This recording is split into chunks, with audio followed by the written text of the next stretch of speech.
हरे कृष्णा। आज चर्चा करने का प्रयास करेंगे 12वें अध्याय के 18वें और 19 श्लोक को, जो एक साथ ही हैं। और कल हम लोग लास्ट श्लोक देखेंगे 12वें अध्याय का, और हमारा 12वां अध्याय भी कृष्ण कृपा से समाप्त हो जाएगा। ठीक है। तो हम लोग अभी तक ये नहीं देख रहे थे कि भगवान शुद्ध भक्तों के गुणों के बारे में बता रहे हैं। आज भगवान लास्ट गुणों का वर्णन करेंगे। मतलब गुणों का वर्णन अब समाप्त होने जा रहा है आज के श्लोकों से। तो आज भगवान उन भक्तों के गुणों का वर्णन करेंगे लास्ट में। मतलब लास्ट गुण का वर्णन करेंगे जो भगवान को बहुत प्रिय है ऐसे भक्तों का। ठीक है। तो हम लोग श्लोक पढ़ते हैं। बहुत सुंदर गुण है और ये सब डेवलप करना बहुत जरूरी है। ये सब सीखेंगे हम लोग आज। ठीक है। उपसंहार कर रहे हैं, बेसिकली भगवान कंक्लूड कर रहे हैं लास्ट गुणों को बताकर इस थीम को। तो श्लोक पढ़ते हैं। समः शत्रौ च मित्रे च तथा मानपमानयोः शीतोष्ण सुख दुःखेषु समः संग विवर्जिताः तुल्य निंदा स्तुतिर्मौनी संतुष्टो येन केनचित् अनिकेता स्थिरमतिर् भक्तिमान में प्रियो नराः समः शत्रौ च मित्रे च तथा मानपमानयोः शीतोष्ण सुख दुःखेषु समः संग विवर्जिताः तुल्य निंदा स्तुतिर्मौनी संतुष्टो येन केनचित् अनिकेता स्थिरमतिर् भक्तिमान में प्रियो नराः। बहुत सुंदर। देखिए श्लोक, देखिए ओ संस्कृत देखिए। समः शत्रौ च मित्रे च। शत्रु और मित्र के प्रति समभाव रखता है, यानी उनको वो शत्रु और मित्र के रूप में देखता ही नहीं। कितना सुंदर है। क्यों क्यों नहीं देखता, क्या कारण है? क्योंकि वो जानता है कि जो व्यक्ति मेरे साथ अगर कुछ बुरा भी कर रहा है तो वो मेरे कर्मों की वजह से कर रहा है, और वो बुरा करने के लिए असहाय है। उसको भी नहीं पता कि वो क्यों मेरा बुरा कर रहा है, क्योंकि भगवान उसको प्रेरित कर रहे हैं। इतना सुंदर है। ये आपने देखा है, कई बार लोग आपको कुछ बुरा भला कहेंगे और आप देखेंगे कि वो भी असहाय हैं। मतलब उनका भी अपने आप पे कंट्रोल नहीं है कि वो क्या बोल रहे हैं, वो खुद भी नहीं पता। कितना अमेजिंग है। तो जो आपके साथ बुरा कर रहा है वो असहाय है। ही इज हेल्पलेस कि वो आपके साथ बुरा क्यों कर रहा है, और वो करेगा क्योंकि भगवान उसको प्रेरित कर रहे हैं उस समय पे ऐसा करने के लिए, जिससे आपको आपके कर्मों का फल मिल सके। ऐसी व्यवस्था है भगवान की। कितना सुंदर है। तो ये सब, तो भक्त क्या सोचता है? भक्त सोचता है कि ये सब मेरे प्रारब्ध की वजह से है।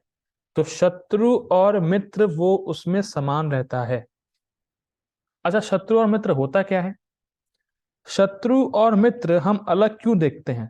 भक्त तो एक दिखता है, पर हम लोग अलग क्यों देखते हैं? जो मेरी इंद्रिय तृप्ति में बाधा देगा वो मेरा शत्रु, जो मुझे इंद्रिय तृप्ति देगा वो मेरा मित्र।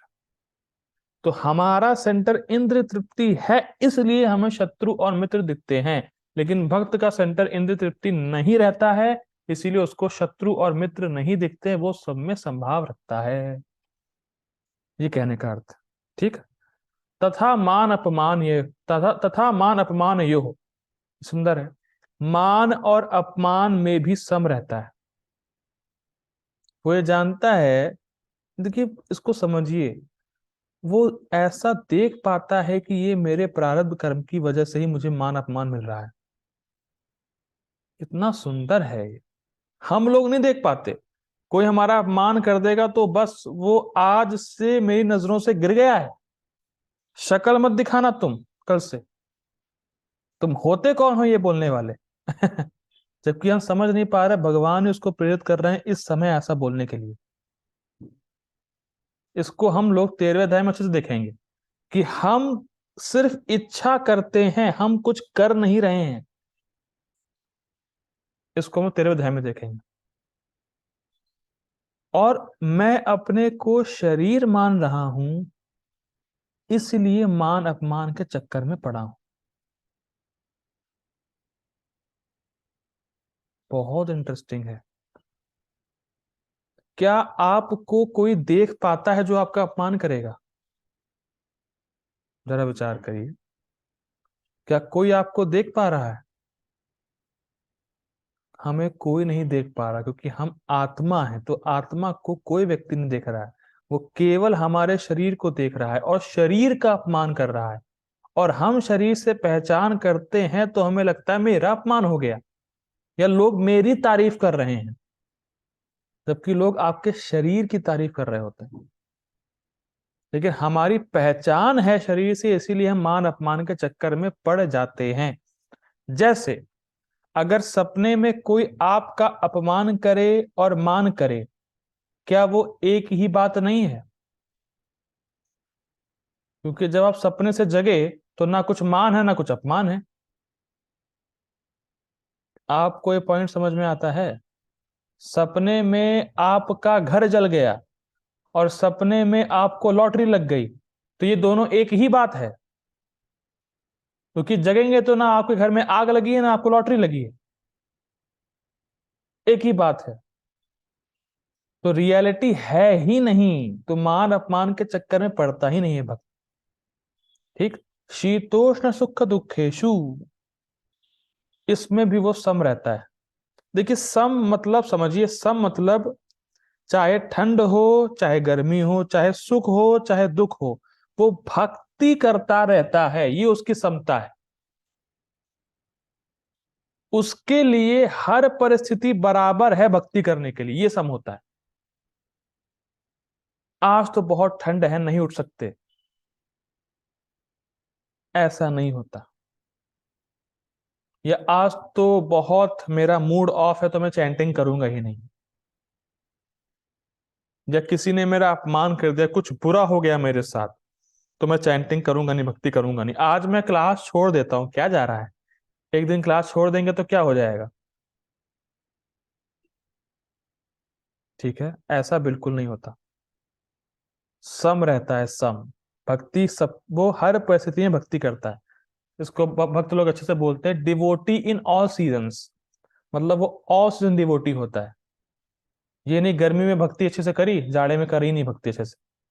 तो डिवोटी इन ऑल सीजन्स, चाहे शीत चाहे गर्मी हो, चाहे ठंड हो, चाहे सुख आए चाहे दुख आए, भक्ति के लिए वो बराबर है, वो भक्ति करेगा ही चाहे कोई परिस्थिति हो।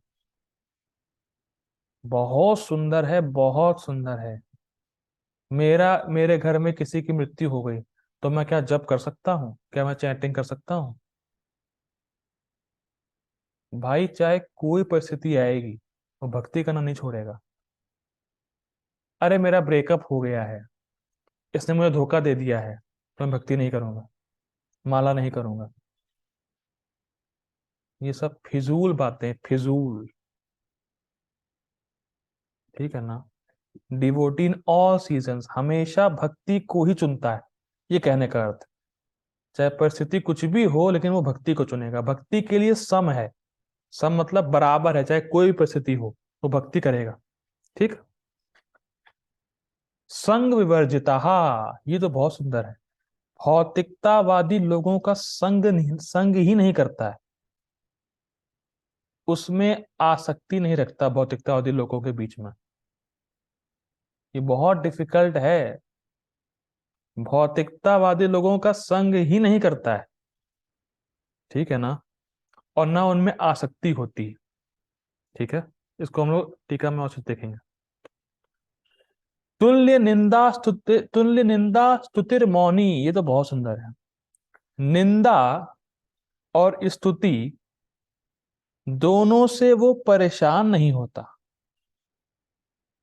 देखिए, अपनी निंदा सुनना बहुत डिफिकल्ट है, तो लेकिन ऐसा नहीं कि उसकी निंदा शुरू हो जाएगी तो वो भाग जाएगा, ऐसा नहीं होता भक्त के साथ।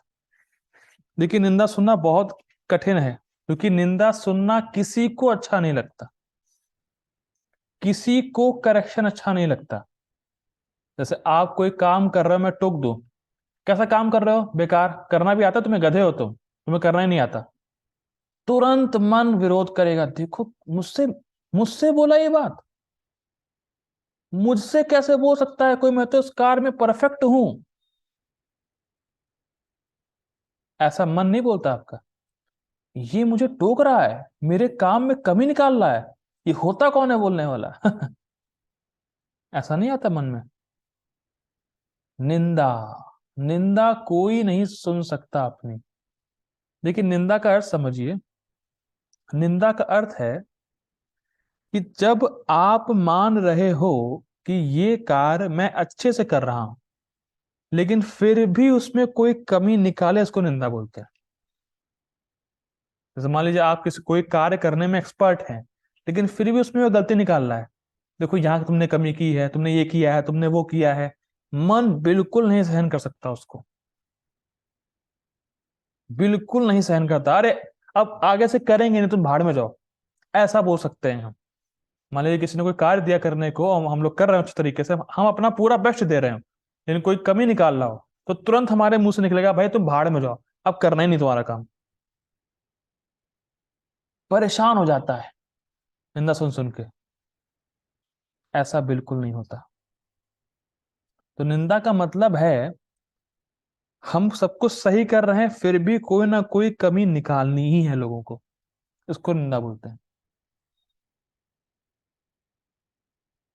बहुत सुंदर है। देखिए अगर आप किसी की निंदा करें करें देखो, और निंदा का मतलब होता है पीठ पीछे करना, पीठ पीछे बुराई करना। तो अगर आप किसी की पीठ पीछे बुराई कर रहे हैं, निंदा कर रहे हैं, तो आप हल्का सा थोड़ा मनन कीजिए, अगर वो व्यक्ति आपके जस्ट सामने आ गया तो उसको कैसा लगेगा। आप निंदा नहीं कर पाएंगे तब। आप किसी के बारे में पीठ पीछे बुरा बोल रहे हैं, और इमेजिन करिए अगर वो व्यक्ति सामने आ जाए तो उसको कितना खराब लगेगा। अगर हम इतने सेंसिटिव हो जाएं तो कितना अच्छा हो जाएगा। महाप्रभु बोलते हैं कि जितने भी जीव हैं सब मेरे अंश हैं और सब मेरे दास हैं, तो किसी की निंदा नहीं करनी। महाप्रभु एक जगह बोले हैं बहुत सुंदर, व्यक्ति हरि नाम ले और अपने जीवन में किसी की भी निंदा ना किया हो अगर वो, तो मैं उसका स्वयं उद्धार करूंगा। ये बात है, अगर हरिनाम कर रहा है, एक नाम भी लिया है, एक नाम, और किसी की निंदा नहीं किया है, उसका उद्धार मैं स्वयं करूंगा। अब आप देखिए आपने जीवन में किसी की निंदा करी है, तो हम पाएंगे हम तो निंदा ही करते हुए आ रहे हैं। और निंदा छोड़ी कब है, निंदा को ही तो पकड़े हुए हैं हम। हमारा खर्चा पानी निंदा से चल रहा है। बुराई तो करनी होती है ना किसी न किसी की, बिना बुराई किए कैसे खाना हजम होगा। इसमें कमी निकालना, उसमें कमी निकालना, उसमें ये दोष है, उसमें वो दोष है, ऐसा है वैसा है। किसी की निंदा नहीं करनी चाहिए। बहुत सुंदर है, बहुत सुंदर। और मौनी, मौनी मतलब फालतू की बात नहीं करता। दो अर्थ है मौनी के। मौनी का मतलब एक तो फालतू बात नहीं करता, और दूसरा भगवान का ही स्मरण करता है हमेशा। दो अर्थ हैं इसके।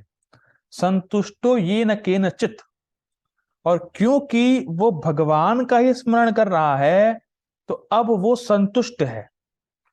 वो ये प्लानिंग बिल्कुल नहीं करता, आज मैं कहाँ घूमने जाऊंगा, आज क्या खाने को मिलेगा, आज मैं क्या पहनूं, आज मैं कौन सी लिपस्टिक लगाऊं, आज मैं कैसे बाल रखूं, आज मैं कैसे ये करूं कैसे वो करूं। ये सब ख्यालों से पूरी तरीके से मुक्त है, बिल्कुल प्लानिंग नहीं करता कि मैं कैसे क्या खाऊंगा, मुझे क्या मिलना चाहिए, मैं कहाँ घूमने जाऊं, मैं क्या करूं, मैं ऐसा करूं वैसा करूं। बिल्कुल ध्यान नहीं देता। और यकीन मानिए ये फोर्स नहीं है, मतलब कोई जबरदस्ती रोक नहीं रहा है भक्त अपने आप को कि मुझे अच्छा खाने का विचार नहीं लाना है मन में, मुझे कहीं घूमने जाने का विचार नहीं लाना है मन में। ये फोर्सफुली नहीं है, उसका मन जाता ही नहीं है। ये बात समझिए, यहाँ फोर्सफुली वो स्टॉप नहीं कर रहा है कि मैं कैसे घूमने का विचार अपने मन में ना लाऊं, मैं कैसे अच्छा खाने का विचार मन में ना लाऊं, मैं कैसे संतुष्ट हो जाऊं। ना, फोर्सफुली नहीं करता वो उसका मन जाता ही नहीं है कहीं। जैसे अगर आपका पेट भरा है तो मैं कितना भी अच्छा खाना ले आऊं तो आप नहीं खाएंगे, इसका मतलब ये नहीं जबरदस्ती आपने उसको छोड़ा है खाने को। भाई खा ही नहीं सकते, मेरा पेट भरा हुआ ऑलरेडी। बात समझिए। इसी प्रकार से उसका मन संतुष्ट है, फोर्सफुली सब चीजें नहीं हो रही हैं, ये भक्ति कर करके ही ऐसी स्टेज आती है। इसको पढ़ेंगे हम लोग, इसको कहीं बाहर से लेके नहीं आना है कोई गुण को, भक्ति करके ही आएगा, ठीक है। अनिकेतः, अनिकेतः का अर्थ है उसका कोई घर नहीं होता, एक ये अर्थ है, और दूसरा घर के प्रति आसक्ति नहीं होती, वो घर से पूरी तरह अनासक्त होता है, ये भी एक गुण है। कई बार लोग बोलते तुमने घर छोड़ दिया, तुम्हारा तो घर से मोह ही खत्म हो गया है, तो अच्छी बात है, तो भगवान को प्रिय है गुण। हम हम लोग सुनते हैं, कई बार लोग बोलते हैं जब से इस्कॉन में आया है ना, इसका घर से मोह ही खत्म हो गया है, तो अच्छी बात है, मोह खत्म हो गया है तो भगवान को प्रिय है ये गुण, ठीक। और लास्ट है स्थिर मति ही, भगवान में ही उसकी मति स्थिर रहती है। देखिए नारद मुनि भागवतम में प्रार्थना करते हैं भगवान से ही कि भगवान मेरी मति आप में ही स्थिर रहे। क्यों आप ऐसी प्रार्थना क्यों कर रहे हैं, मान लीजिए भगवान पूछें क्यों ऐसा पूछ रहे हैं, क्यों ऐसा बोल रहे हैं, नारद मुनि कहते हैं क्योंकि आपकी भक्ति से सब कुछ प्राप्त हो जाता है, जो भी व्यक्ति को चाहिए आपकी भक्ति से प्राप्त हो ही जाएगा, और एट द एंड आप भी प्राप्त हो जाएंगे। लेकिन वो कब होगा, जब हमारी मति भक्ति में स्थिर रहेगी, ये बहुत इंपॉर्टेंट है। स्थिर मति चाहिए, और स्थिर मति तब ही बनी रहेगी जब भक्तों से हमारा प्रेम का संबंध बना रहेगा। ये बहुत इंपॉर्टेंट, इसको पकड़ लीजिए। आपकी भक्ति में मति तभी टिकी रहेगी जब तक भक्तों से आपका प्रेम बना रहेगा। ये बहुत इंपॉर्टेंट है, बहुत ज्यादा इंपॉर्टेंट है। जहां आपका भक्तों से कुछ द्वेष हुआ, क्लेश हुआ, दूर हुए, तुरंत मति आपकी भक्ति से हटके भोगों में चली जाएगी। ये तो बिल्कुल स्पष्ट बात है। इसीलिए भक्तों से प्रेम होना बहुत जरूरी है, और भक्तों से प्रेम रहेगा तो भक्ति से प्रेम रहेगा, भगवान से प्रेम रहेगा, और मति भगवान में स्थिर रहेगी, ठीक। भक्ति मान में प्रियो न रहा, ऐसा भक्त मुझे बहुत प्रिय है, ठीक। आगे पढ़ते हैं प्रभुपाद जी का अनुवाद। जो मित्र तथा शत्रुओं के लिए समान है, देख रहे हैं आप टेक्स्ट, देखते रहिए, पढ़ रहे हैं तो ठीक है। जो मित्र तथा शत्रुओं के लिए समान है, जो मान तथा अपमान, शीत तथा गर्मी, सुख तथा दुख, यश तथा अपयश में संभाव रखता है, जो दूषित संगति से सदैव मुक्त रहता है, जो सदैव मौन और किसी भी वस्तु से संतुष्ट रहता है, जो किसी प्रकार के घर बार की परवाह नहीं करता। भाई तुम्हें तो घर बार की चिंता ही नहीं है, तो अच्छी बात है ना। ये तो अच्छी बात है, भाई भगवान बोल रहे हैं यहाँ पे, तो अच्छी बात है। घर बार की परवाह नहीं करता, जो ज्ञान में दृढ़ है और जो भक्ति में संलग्न है, ऐसा पुरुष मुझे अत्यंत प्रिय है। अत्यंत मतलब बहुत ज्यादा प्रिय, ठीक है। देखिए हम, देखिए एक बात समझिए, भगवान बोल रहे हैं मुझे प्रिय है, तो इसका मतलब भगवान के नाम को भी प्रिय है। This is amazing.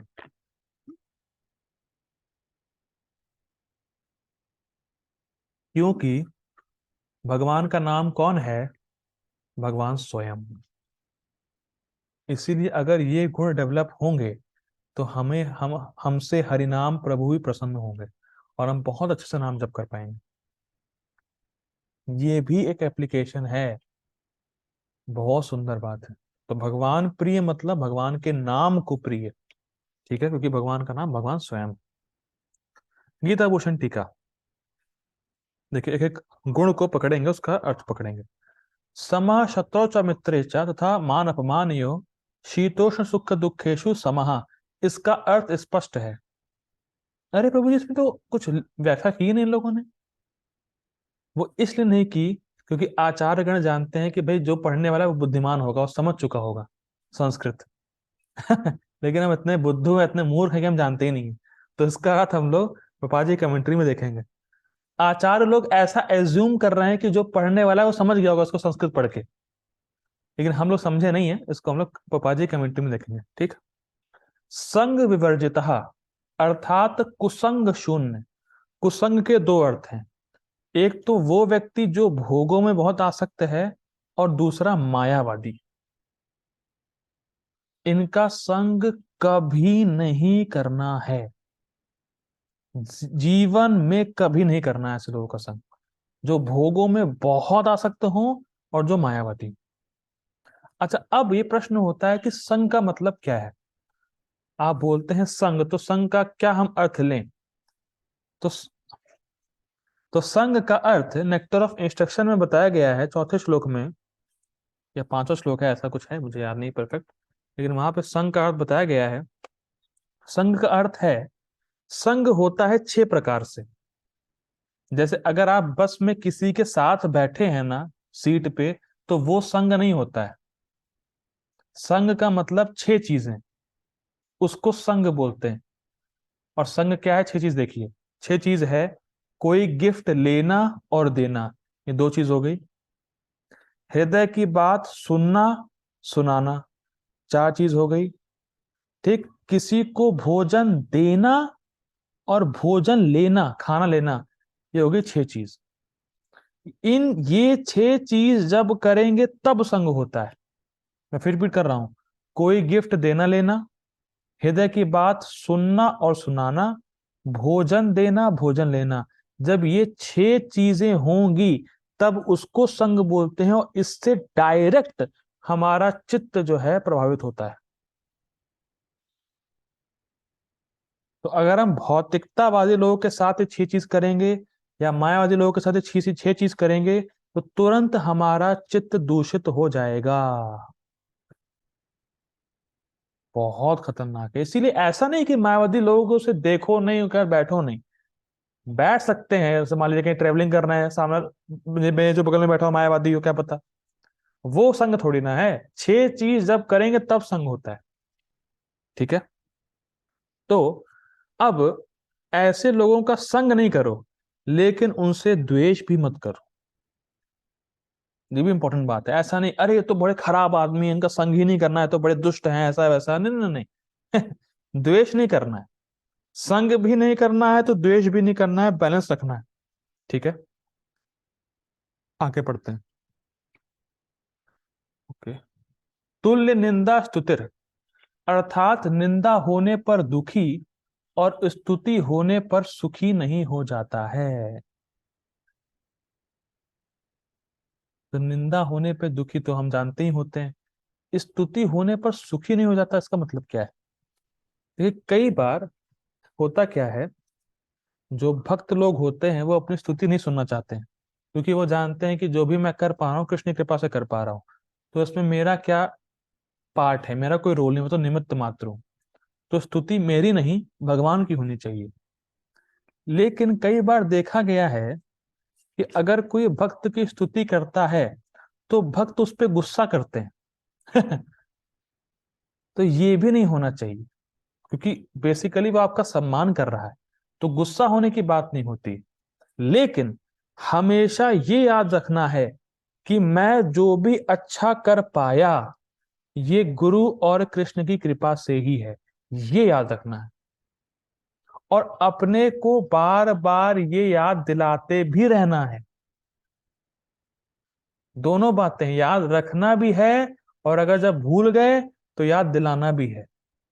आज जो मैं क्लास दे पा रहा हूं, ये कृष्ण की कृपा, प्रभुपाद जी की कृपा, वैष्णव की कृपा से कर पा रहा हूं। मेरा कोई रोल नहीं है इसमें, मैं कोई बहुत बड़ा विद्वान है, कोई बोलने में एक्सपर्ट होने ना हूं, तो कुछ नहीं है, बस कृपा है, ये याद आता रहना है। तो मेरी स्तुति नहीं होनी चाहिए, मेरी तारीफ नहीं होनी चाहिए, प्रभुपाद जी के गुणगान होना चाहिए, कृष्ण का गुणगान होना चाहिए, और वैष्णव गुणगान होना चाहिए। मेरा कोई रोल नहीं। अब इसको समझिए थोड़ा सा डीपर। ये गुण जो मेरे अंदर आ रहा है, या जो मैं मान लीजिए मैं क्लास दे पा रहा हूं, क्या ये भक्ति में आने से पहले भी था? नहीं था। फॉर एग्जाम्पल, कोई व्यक्ति सुबह उठ जा रहा है, तो क्या सुबह उठने का गुण उसका भक्ति में आने से पहले था? नहीं था। तो गुरु की कृपा से ही भक्ति हो पा रही है, और भक्ति के प्रभाव से ही हम सुबह उठ पा रहे हैं या अच्छे गुण हमारे अंदर आ रहे हैं। तो हमारा क्या रोल हुआ इसमें? हमारा कोई रोल नहीं हुआ। कृष्ण की कृपा से गुरु मिले, गुरु की कृपा से भक्ति मिली, और भक्ति की कृपा से अच्छे गुण हमारे अंदर आ रहे हैं। तो this is all glories to Shri Guru and Gauranga, not for me. ये बहुत इंटरेस्टिंग है। इससे हम अहंकार से बचते हैं, फॉल्स प्राइड से। कई बार लोग प्रश्न पूछते हैं, प्रभु जी अब मैं प्रीचिंग करना शुरू कर दिया हूँ, प्रीचिंग कर रहा हूँ, लोग मेरा बड़ा सम्मान कर रहे हैं, तो मेरे मुझे प्राइड हो रहा है, इससे कैसे बचें? ऐसे बचें। आप कुछ नहीं कर रहे, कृपा है बस। आप खाली कृपा बांट रहे हैं लोगों को, दूसरों गुरु की और कृष्ण की। बहुत सुंदर है। एक जगह तो मैं पढ़ रहा था, आज ही मैंने शेयर भी किया है। Preaching means sharing Krishna consciousness, not showing our Krishna consciousness.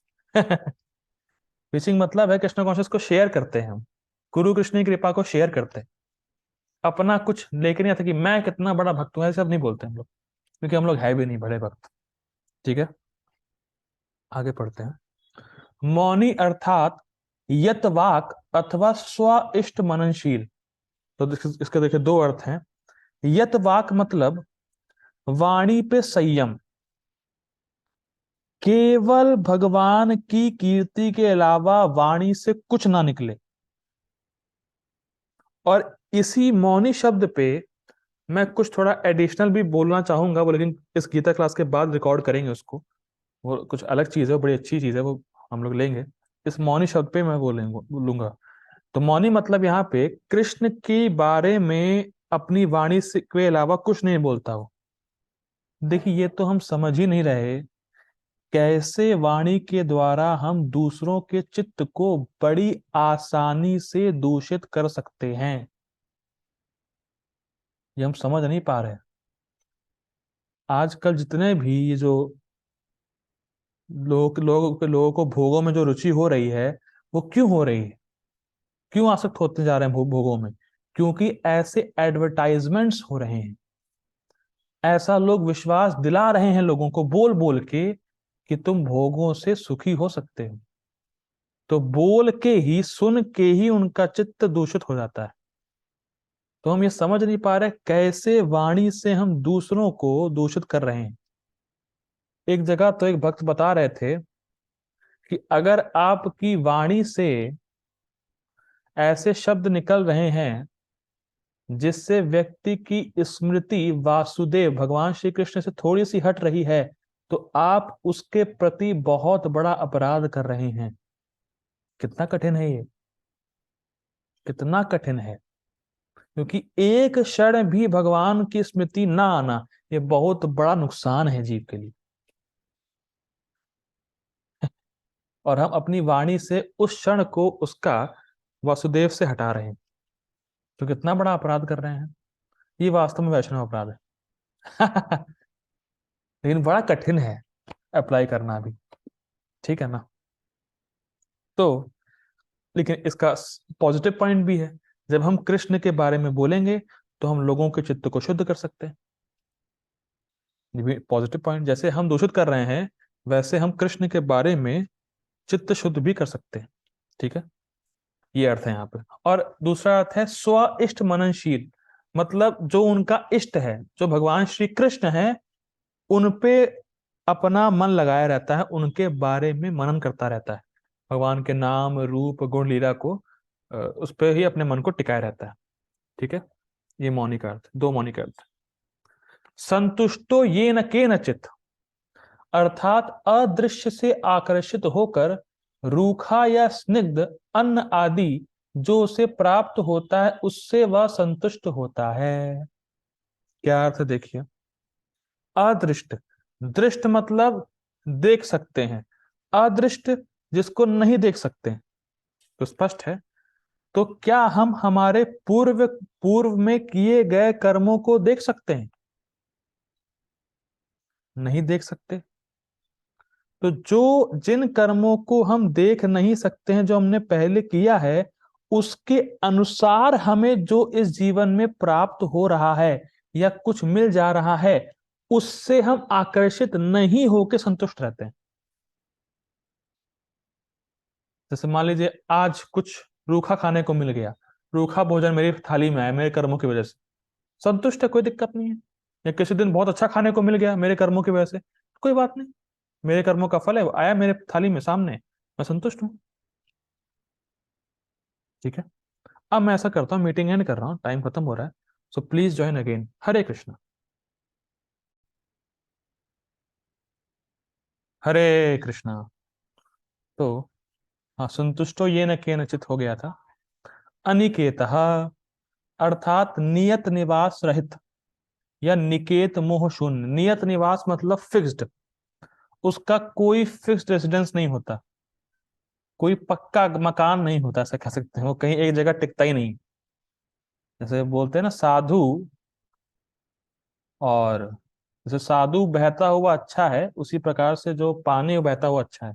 अगर पानी रुक जाएगा नाला बन जाएगा, अगर साधु एक जगह रुक गया उसकी आसक्ति हो जाएगी। तो इसीलिए देखते होंगे आप, मैं ट्रेवलिंग करता रहता हूँ। एक जगह आसक्ति ना हो। अरे हो मजाक कर रहा हूँ। ठीक है। तो अनिकेत अर्थात नियत निवास है, अनिकेत मोह शून्य।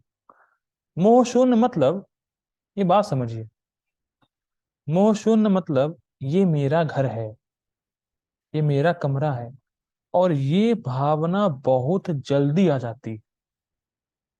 कहीं भी आप थोड़ी देर टिक गए, ये तो मेरा कमरा है, ये तो मेरा घर है, तुरंत आती है, तुरंत। भले भले मान लीजिए आप किसी के यहाँ गए एज अ गेस्ट, और 2 दिन रुके, अरे तो मेरा कमरा है, आप मेरे कमरे में कैसे है?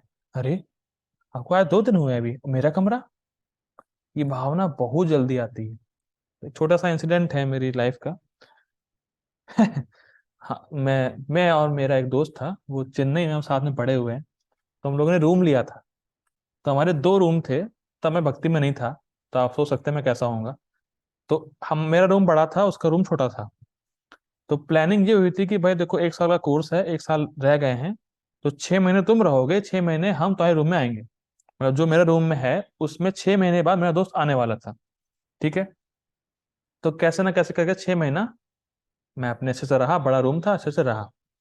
फिर क्या हुआ, मैं घर पे था, तो वो पहले चेन्नई पहुंच गया, छुट्टियों के बाद पहले चेन्नई पहुंच गया। तो मेरे रूम में सामान था, बड़े रूम में। तो उसने जानबूझ के मेरे सामान को अपने रूम में शिफ्ट कर दिया, और वो मेरे रूम में आ गया। तो मैं जब पहुंचा, मैंने कहा अरे भाई, कम से कम बोलते कि हाँ, कम से कम रुकते, मुझे आने देते, मैं खुद ही सामान शिफ्ट कर देता। तुम जबरदस्ती कर रहे हो मेरे रूम में, मेरा रूम है ये। ठीक है, उस समय मेरा मेरा था, हो गया। फिर क्या हुआ, 1 हफ्ता रुके होंगे मात्र, फिर हमारा कॉलेज ही बंद हो गया। हमारा कॉलेज ही परमानेंट बंद हो गया। फिर वो घर रहा, उसके वो रूम ले ही नहीं पाया। तो बेसिकली क्या है कि उसको रूम में रहने की आशा थी कि कब वो मेरा रूम होगा, उसका रूम हो नहीं पाया। ठीक है, कृष्ण ऐसी व्यवस्था करते हैं। तो मैंने कहने का तात्पर्य क्या है, कहीं भी थोड़ी देर रुकेंगे, ये मोह तुरंत आता है कि ये मेरा है, जबकि वो आपका है नहीं। ठीक है। और ये खाली कमरे और घर की बात नहीं है, देश की बात भी हो सकती है। ये मेरा देश है, वो तुम्हारा देश है। ये भी, इसको थोड़ा फैलाना पड़ेगा ना, ब्रॉड लेकर भी चलेंगे तो ये देश अच्छा है, वो देश अच्छा है, ये मेरा देश अच्छा है, तो ये सब मेरा तेरा की भावना से शून्य रहता है भगवान का भक्त। ठीक है। स्थिर मति अर्थात वह अपने ज्ञान में निश्चित रहता है। ठीक है। अब देखिए, अब थोड़ा सा समझने वाली बात है।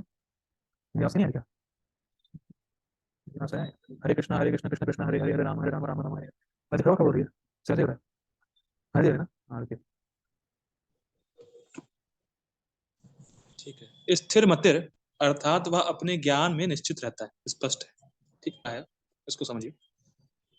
इन 7 श्लोकों में अद्वेष्टता इत्यादि के गुणों कुछ नहीं है, क्योंकि इस पुनरुक्ति का उद्देश्य इन गुणों की अति दुर्लभता को ज्ञापित के लिए हुआ है। देखिए, कई बार आप देखे होंगे, ये बार बार गुणों का रिपीटिशन हो रहा है। निंदा सहन कर लेता है, मित्र नहीं करता है, ऐसा है वैसा है, कई बार बहुत सारे गुण रिपीटिशन में आए हैं, ये आप लोग देख रहे होंगे। लेकिन ये कोई दोष नहीं है, मतलब ऐसा नहीं कि भगवान भूल गए कि उन्होंने पहले क्या काम में, ये बार बार भगवान इसीलिए रिपीट कर रहे हैं कि भगवान ये गुण इस जगत में देख पाना बहुत कठिन है। जनरली ऐसे गुण वाले व्यक्ति दिखते ही नहीं है जगत में, इसलिए बार बार भगवान इन गुणों को थोड़ा बहुत बार बोलते हैं, ये दिखाने के लिए कि ये गुण बहुत दुर्लभ है। ठीक, आगे पढ़ते हैं। सनिष्ठ, परिनिष्ठ और तन्मयता के अनुसार प्रकट होते हैं, यह समझना चाहिए। अब मैं प्रश्न पूछूंगा हमारे बीच अकुल प्रभु जी से, ये निरपेक्ष भक्त क्या होते हैं? हरे कृष्णा प्रभु जी। तो निरपेक्ष भक्त होते हैं जो केवल कृष्ण ही भक्त रहते हैं, केवल भक्त। ओके, हरे कृष्णा। शुभेच्छा माता जी। हरे हरे कृष्णा। कृष्ण प्रभु जी। माता जी, सनिष्ठ भक्त क्या होते प्रभु जी, जिन्हें भक्ति में तो पूरा निष्ठा है, लेकिन उन्हें शास्त्रों का उतना ज्यादा ज्ञान नहीं है। हैं? ओके, ठीक है ठीक है ठीक है। हरे कृष्णा, ये गलत आंसर था फिलहाल। ठीक है, कोई बात। सनिष्ठ भक्त क्या होते हैं? प्रभु जी, जिनके श्रद्धा वर्णाश्रम में होती है। यस, हरि बोल। जिनकी श्रद्धा वर्णाश्रम में होती है, वर्णाश्रम में कार्य ही करते हैं, पहले वो कर्म योग करेंगे, फिर ज्ञान योग करेंगे, भक्ति योग करेंगे, भक्ति में आएंगे। हरे कृष्णा हरे अर्चना माता कृष्णा जी, हरि प्रभु बोल। जी। माता जी, परिनिष्ठ भक्त क्या प्रभु जी, होते जो हैं? भगवान की भक्ति भी करते हैं और वर्णाश्रम को भी फॉलो करते हैं। यस, वर्णाश्रम को फॉलो करते हैं वो, जब भक्ति करते हैं तो।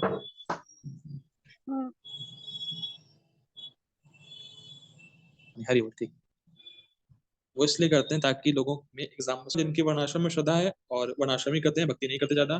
परिनिष्ठ मतलब भक्ति ही मेन है, पर वर्णाश्रम करेंगे साइड बिजनेस, ठीक है, लोगों को दिखाने के लिए।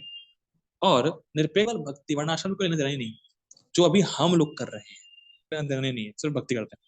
अब यहाँ पे क्या बोला जा रहा है? यहाँ पे ये बोला जा रहा है, जो मैंने पहले स्टार्टिंग में बताया था, ये जितने भी गुण भगवान ने बोले इन 7 श्लोकों में, इन तीनों में रहते हैं। ये सनिष्ठ में भी ये गुण पाए जाएंगे, परिनिष्ठ में भी पाए जाएंगे, निरपेक्ष में भी पाए जाएंगे। ऐसे एग्जाम्पल लिया गया था नींबू पानी में शक्कर का, जितनी शक्कर डालेंगे उतनी मिठास बढ़ जाएगी, पर शक्कर तीनों में होगी। ठीक है, अगर 3 ग्लास रखे हैं आपने तो। अब देखिए, इसी बात को समझा रहे हैं। नोट, एक निरपेक्ष में सबसे कम मात्रा में ये गुण प्रकट होते हैं। क्यों? क्योंकि निरपेक्ष केवल भक्ति ही करता है, कुछ करता ही नहीं है। और वी आर सो फॉर्चुनेट कि हम लोग निरपेक्ष हैं, हम लोग केवल भक्ति ही कर रहे हैं, तो हम ज्यादा मात्रा में डेवलप होंगे। ठीक, तो हम लोग पढ़ते हैं परपोट। स्वामी श्रील प्रभुपाद की जय। बहुत सुंदर तात्पर्य है प्रभुपाद जी का, बहुत ही प्रैक्टिकल है और बहुत ही डीप है। देखिए, बहुत एक सुंदर बात आइंद्र प्रभु कहते थे, डीपर। ऐसा नहीं हम, अरे अभी हम भागवतम पूरी पढ़ेंगे, ये करेंगे, ये करेंगे, वो करेंगे, गीता पढ़ी नहीं अच्छी तरीके से, अभी हम ये शास्त्र पढ़ेंगे, वो की बुक पढ़ेंगे, वहां की बुक पढ़ेंगे। इतनी हायर मत जाओ, डीपर जाओ। तो गीता अच्छे से कंप्लीट करो, फिर आगे बढ़ो। बहुत हवा में होने की जरूरत नहीं, लेकिन बहुत डीप जाने की जरूरत है। बहुत सुंदर बात है। Don't try to go higher, try to go deeper. Line को हम लोग पढ़ेंगे और समझने का प्रयास करेंगे। बहुत सुंदर लिखा है प्रभुपाद जी। ठीक, आगे देखिए, पढ़ते हैं। भक्त सदैव कुसंगति से दूर रहता है। वाह, बोल्ड, बोल्ड हो गया हम लोग। कैसा कर पा रहे हैं आप लोग? हमेशा 24 घंटे वो कुसंगति से दूर रहता है। कहीं भी कोई भौतिकतावादी व्यक्ति आ जाएगा, तुरंत वहां से दूर हो जाएगा। कहीं भी वो कुछ भौतिकतावादी बात करना शुरू किया, तुम जानते हो भैया, जानना ही नहीं है, नहीं जानना है, कहता है। क्या जबरदस्त ओपनिंग है, क्या जबरदस्त। देखिए, हर कोई थोड़ा थोड़ा दूर रह लेगा भक्त, लेकिन शुद्ध भक्त हमेशा दूर रहता है। भौतिकतावादी बात उससे कानों में भटकनी जो भोग की तरफ प्रेरित करे, कि शब्द से ही, तो ऐसे लोगों की बात वो सुनता ही नहीं, ऐसे लोगों के बीच में वो बैठता ही नहीं, और ऐसे लोगों से कोई आसक्ति भी नहीं रहती होगी, चाहे वो अपने घर वाले ही क्यों ना हो। बहुत जबरदस्त बात है। इसीलिए तो कम से कम आधा घंटा निकल जाएगा। लेकिन इतना भी डीप नहीं जाएंगे, खत्म भी करना है, लेकिन बात समझने वाली, सदैव दूर रहता है। सदैव मतलब हमेशा, 24 घंटे। देखिए, दूर रहने का मतलब है वो कि ये व्यक्ति क्या मुझे बहुत, ऐसा बिल्कुल नहीं कि आप हर किसी से दूर ही हो जाएंगे। हो सकता है ऑफिस में आसपास आपके बहुत सारे ऐसी बातें करने वाले हों, पर you have to be conscious, क्या वो मुझे प्रभावित कर लेंगे? कर लेंगे तो दूर हो जाइए उससे। ये होना चाहिए हमारा, ये विवेक कम से कम होना चाहिए। कौन मेरे लिए खतरा है, ये पता होना चाहिए। समाज का यह स्वभाव है, ये बहुत सुंदर है, तो पक्का सबके साथ हुआ होगा। मानव समाज का यह स्वभाव है कि कभी किसी की प्रशंसा की जाती है तो कभी उसकी निंदा की जाती है। उसी व्यक्ति की जिसकी खूब प्रशंसा की जा रही है, उसी व्यक्ति की वही लोग निंदा करेंगे। ये स्वभाव है। क्या ऐसा है वैसा, आगे जाके अरे ये तो बिगड़ गया, भक्तों के समय बिगड़ गया, इसकी जिंदगी खराब हो गई भक्तों के समय। कब तक वही तारीफ कर रहे थे, अभी निंदा कर रहे हैं। क्यों? क्योंकि इसलिए जब इंद्र तृप्ति मिल जाएगी, अरे बड़ा अच्छा आदमी है, क्या आदमी है, एक नंबर आदमी, और जब नहीं मिलेगी, अरे इससे खराब आदमी तो कोई है नहीं। वही सेम कह रहा है जो जो कुछ साल पहले प्रशंसा कर रहा था, वही रहा है। इस स्वभाव, भक्ति कर रहे हैं तो बहुत से लोग प्रशंसा करेंगे, और भक्ति कर रहे हैं बहुत से लोग निंदा करेंगे। ये स्वभाव है लोगों का। इससे प्रभावित ना होकर भक्ति कंटिन्यू करो भाई। कुछ तो कहेंगे, लोगों का काम है कहना, छोड़ो बेकार के न जाए रहना। प्राइस सस्ता वापस आ गया। ठीक है, ये अच्छी बात है, ये फिट बैठ रहा है यहाँ पे, इसीलिए मैंने बोल दी। ठीक है, लोगों की बात है, लोग क्या, हाँ, लोगों की बात है कहना, वो कहेंगे, कहने दीजिए उनको, भाड़ में जाए, कोई फर्क नहीं पड़ता। ठीक है, अब इंटरेस्टिंग है, लेकिन भक्ति कृत्रिम यश तथा अपयश, दुख ऊपर उठा हुआ होता है। सॉरी, माफ कीजिएगा, दुख या सुख से ऊपर उठा हुआ होता है। अब यहाँ पे एक इंपॉर्टेंट शब्द देख रहे होंगे आप लोग, कृत्रिम। कृत्रिम मतलब आर्टिफिशियल। क्यों? क्योंकि यश अपयश सुख दुख नहीं, आपको जब कोई देख ही नहीं सकता तो आपका यश क्या करेगा? मैं आपको कहाँ देख पा रहा हूँ, ना आप मुझे देख पा रहे हैं। तो यश और अपयश ये सिर्फ शरीर और मन तक सीमित है, लेकिन जो कृत्रिम है, ये ऊपर ऊपर की लेयर, जैसे दूध में मलाई है ना, दूध में मलाई आती है, तो मलाई ऊपर आई, निकाल के फेंक दी, तो वैसे ये अवयश अपयश सब ऊपर ऊपर का चीज है, ये आत्मा को टच नहीं करते, इसलिए आर्टिफिशियल बोला जा रहा है। वह अत्यंत धैर्यवान होता है। ओ प्रभु जी, 2 साल हो गए जब करते हुए, मैं तो भोगों में तो रुचि बढ़ती चली जा रही है, कम हो ही नहीं रही है, क्या हो रहा है मेरे साथ? भगवान भी मैं दर्शन नहीं जब करते हुए। अरे भाई धैर्य रखो, धैर्य।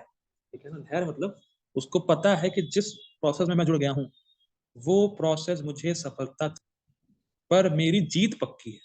गोपाल जी कहते थे, it's difficult but material life is impossible.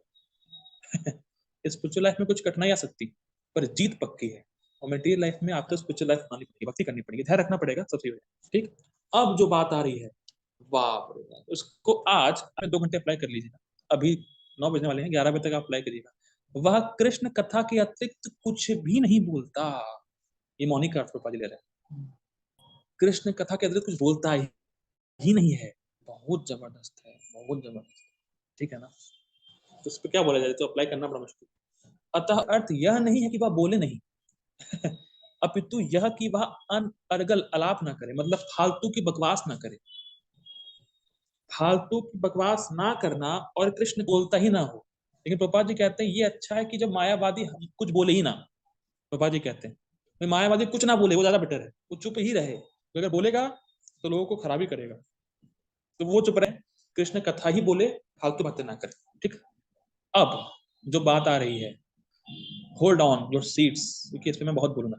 Krishna कथा, मनुष्य तब बोलना चाहिए, फालतू की बात नहीं करनी चाहिए, हर समय नहीं बोलना चाहिए, और भक्त के लिए सर्वाधिक अनिवार्य, इसको मैं फिर रिपीट करूंगा, भक्त के लिए सर्वाधिक वाणी तो भगवान के लिए बोलना है। अनिवार्य का मतलब हरे कृष्णा को प्रभु जी, इम्पोर्टेंट, अवश्य यही करना जरूरी काम है। मतलब बहुत इंपॉर्टेंट, जरूरत। तो जो भक्त है उसको भगवान के बारे में बोलना आना ही चाहिए, सर्वाधिक। देखिए, एक तो अनिवार्य प्रभुपाद जी कह रहा है, उसमें सर्वाधिक अनिवार्य, इंपॉर्टेंट। बहुत प्रभुपाद जी जबरदस्त परपोर्ट है। भक्त के लिए सर्वाधिक अनिवार्य वाणी भगवान के लिए बोलना है, मतलब जो भी भक्त है, मैं फिर रिपीट कर रहा हूं, ध्यान सुनिएगा, तो भगवान के लिए बोलना है। अनिवार्य वाणी मतलब जो भी भक्त है, जो भी भक्ति कर रहा है, उसको भगवान के बारे में बोलना आना ही चाहिए। ये नहीं अरे प्रभु जी तो क्लास करते ही है, मैं सुन लूंगा, बस खत्म हो गया ना, मेरा कोटा पूरा हो गया, गलत है, ये गलत बात है। अरे बस क्लास सुन के हो गया, तब समझ में आता है। नहीं, बोलना सीखना ही होगा, अगर नहीं आता तो सीखना ही है, मस्ट है, must. You must speak about Krishna, है तो बोलने की ट्रेनिंग लो, लेकिन कृष्ण के बारे में बोलना ही पड़ेगा, बोलना ही पड़ेगा। सर्वाधिक अनिवार्य, बहुत इंपॉर्टेंट है भक्त के लिए कि वो भगवान के बारे में सही सही बोलना सीखे, उसकी वाणी ही भगवान के लिए है, ये समझ लीजिए, ये समझ लीजिए, सिंपल। तो भगवान के बारे में बोलना आना ही चाहिए, और यही मैं चाहता हूं, इसीलिए क्लास कर रहा हूं कि लिखो, करना ही क्या है, जो लिखा है उसको रिपीट करना है, बस सिंपल। यारे देखो तो उपदेश, जो कृष्ण ने बोला है उसको एज इट इज रिपीट करना है। और हम इस जीवन में कितना देखते हैं, आप कुछ भी सुनते हैं तो रिपीट करना शुरू कर देते हैं। क्या कृष्ण के लिए नहीं कर सकते इतना? सिर्फ रिपीट करना है। बोलेगा कि मुझे कृष्ण के बारे में, वो इतना बोले जाए। तो ये बहुत इंपॉर्टेंट है, एक भक्त होने के नाते और एक भक्ति करने के नाते, कि भक्ति में कर रहे हैं, भगवान कृष्ण की भक्ति में लगे हुए हैं, प्रयास कर रहे हैं, अभ्यास कर रहे हैं, हमें भगवान के बारे में बोलना आना चाहिए। ये बहुत जरूरी है, क्योंकि जितना हम बोलेंगे उतना हम भौतिक बातें नहीं बोलते।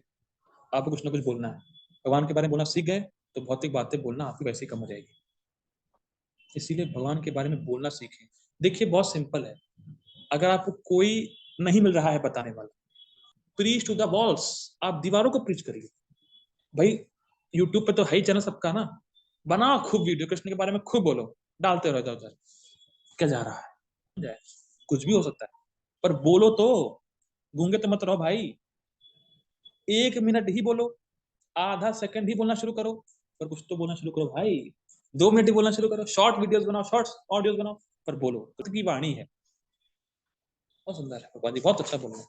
ठीक है, आगे बढ़ते हैं। भक्त सदैव, सॉरी माफ कीजिए, भक्त समस्त इंटरनल सुख है उसका, बाहर की वस्तु से सुख नहीं प्राप्त होता। ठीक, कभी उसे स्वादिष्ट भोजन मिलता है तो कभी नहीं, किंतु वह संतुष्ट रहता है। टीकामणि में आ रहा है संतुष्ट है उसमें। ठीक, वह आवास की सुविधा की चिंता नहीं करता, मतलब कहाँ रहेगा चिंता नहीं है उसको, के नीचे रह सकता है तो कभी अत्यंत उच्च प्रासाद, प्रासाद मतलब होता है बिल्डिंग, प्रासाद यहाँ लिखा है प्रासाद होता है, प्रासाद मतलब बिल्डिंग, तो आसक्त नहीं रहता, वो आसक्त होता है कृष्ण की सेवा में, कृष्ण। ठीक, वह स्थिर कहलाता है क्योंकि वह अपने संकल्प तथा ज्ञान में दृढ़ होता है। संकल्प मतलब मैं कृष्ण की सेवा करूंगा, और ज्ञान मतलब मैं कृष्ण का नित्य दास हूँ, उसमें फिक्स रहता है। ठीक, भले ही भक्त के लक्षणों की कुछ पुनरावृत्ति हुई, मतलब रिपीटेशन हुआ हो, लेकिन यह इस बात पर बल देने के लिए है कि भक्तों के ये सारे गुण अर्जित करने चाहिए। सब माफ कीजिएगा, भक्त को ये, अब जो लाइन आएगी वो तो और डिफिकल्ट है। सद्गुणों के बिना कोई शुद्ध भक्त नहीं बन सकता। आप लोग को शुद्ध भक्त बनना है, यस, कैसे बनेंगे? सद्गुण होने चाहिए। सद्गुणों के बिना कोई शुद्ध भक्त नहीं बन सकता। भक्ति कर रहे हैं तो ये गुण आने ही चाहिए, टेस्ट है। जैसे मान लीजिए सारी बहुत सारी माता जी लोग जुड़ी हुई हैं इसमें, माता जी लोग अधिकतर है, खाना बनाना सबको आता होगा, मतलब कुछ तो बनाना आता ही होगा। आपको बताए कि भाई देखो इस सब्जी को ऐसे बनाना है, अगर आप उस सब्जी को ठीक से बनाएंगी तो जो आएगा ही, ये बात मान, जो उस सब्जी का टेस्ट होता है वो गुण उस सब्जी में प्रकाशित हो ही जाएगा। तो ये सारे गुण आएंगे ही, आना ही है, अगर अच्छे से भक्ति कर रहे हैं तो। इसीलिए आ रहे हैं नहीं आ रहे हैं इसकी चिंता नहीं करनी, हमें भक्ति अच्छे से करनी है, इसकी चिंता करनी है, क्योंकि अगर हम इस पे चिंता करेंगे, गुण नहीं है मेरे अंदर, ये गुण नहीं है, ये क्या है, ये इम्पॉसिबल है, ऐसा वैसा नहीं। भक्ति अच्छे से करते रहो तो ये गुण अपने आप ही आ जाएंगे, और जब ये आ जाएंगे तो आप शुद्ध भक्त बन जाएंगे। क्या आपको इतना महसूस हो रहा है कि आप में ये गुण नहीं है? ऐसा नहीं यार, कम से कम तो इतना तो ज्ञान में नहीं होना चाहिए। ठीक है ना, हमें नहीं गुण ये सब, ठीक है। आगे पढ़ते हैं। अब बहुत सुंदर बात बता रहे हैं प्रभुपाद जी, हराव भक्तस्य कुतो महद गुणा मनोरथेना सति धावतो बही। जो भक्त उसमें सद्गुण नहीं होता, ये बहुत जबरदस्त बात है। अब कोई कह रहे हैं बहुत अच्छे गुण हैं उनमें, वो क्या मतलब है उनका? अच्छे गुण तब तक है जब तक उनकी इंद्रिय तृप्ति में बाधा नहीं हो रही है। जहां उनकी तृप्ति में बाधा हुई, उनके सारे अच्छे गुण पट जाएंगे, कर्मों की वजह से उनको मिले हुए हैं। और जहां उनको कहीं अपनी इंद्रिय तृप्ति में बाधा मिलेगी, तुरंत उनका गुण चेंज हो जाएगा, तुरंत बदल जाएंगे, पलट जाएंगे। आप लोग अपनी वाणी से पलट जाते हैं, यह लगता है कि अरे यार ये एकदम से ऐसा कैसे बन गया, इतना चेंज कैसे हो गया ये। ठीक है, उसे सद्गुणों का विकास करना चाहिए। बहुत स्पष्ट है कि जो भक्त है वो प्रयास करे कि सद्गुण उसमें आए, मतलब उससे भक्ति करे। ठीक, यह अवश्य है। अब देखिए, अब कोई मान लीजिए कह सकता है कि भाई ये गुण कैसे आए? अवश्य है कि उसे इन गुणों के लिए अलग से बाह्य प्रयास नहीं करना पड़ता, कोई अलग से प्रयास नहीं करना है, अपितु कृष्ण भावना में तथा भक्ति में संलग्न रहने के कारण उसमें ये गुण स्वतः ही विकसित हो जाते हैं। मतलब भक्ति करता रहेगा तो अपने कन्या को भक्ति अच्छे से करनी है और ये सारे गुण अपने आप में आ जाएंगे और भगवान को ये सारे गुण बहुत प्रिय है, तो भगवान को बहुत अत्यंत प्रिय हो जाएंगे। ठीक है, हरे कृष्णा। चलो पढ़ते हैं।